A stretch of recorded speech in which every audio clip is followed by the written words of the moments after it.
Қайырлы күн баршаңызға. Бүгін үй жағдайында осындай сала дайындадым. Яғни денсаулыққа өте пайдалы құйрықтың майынан дайындап көрдім. Өте дәмді шығады. Ыдысымызға суымызды құйып, бір қайнатып аламыз. Құйрығымызды және пияздың қабықтарын салып, жақсылап 1 сағат бойы орташа отта қайнатып аламыз. Бір ас қасық тұз салып және бұрыш салып, қақпағын жартылай жауып, 1 сағат бойы орташа отта әдемілеп қайнатып аламыз. Құйрық майдың пайдасы өте көп. Құйрық майда холестерин көп болғанымен, ол біздің ағзамызға кері әсерін тигізбейді. Тамақ жасағанға да пайдалы.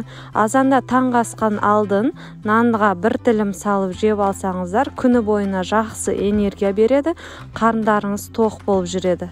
Таңертең дұрыс майды қолданған жөн екен, яғни осы құйрық майдың 1 тілімін жеп алсаңыз, сіздің ағзаңызға қажет барлық май барып тұрады.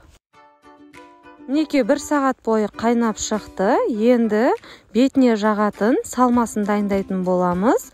Бізге қызыл бұрыш 2 ас қасық және тәтті болгар бұрышы, осындай паприка қажет болады, және 5-6 бас чеснок қажет болады.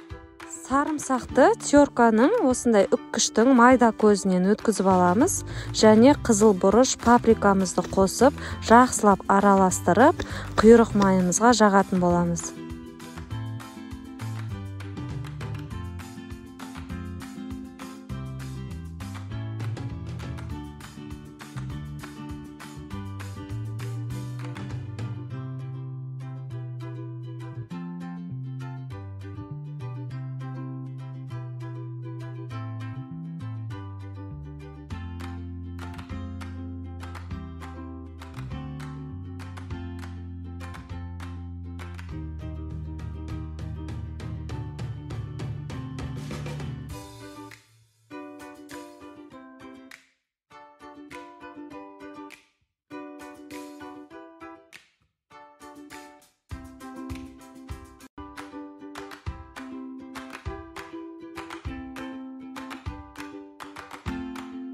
Жақсылап барлық жеріне жағып болғаннан кейін холодильникке 3-4 сағатқа қойып қоятын боламыз, сіңуі үшін.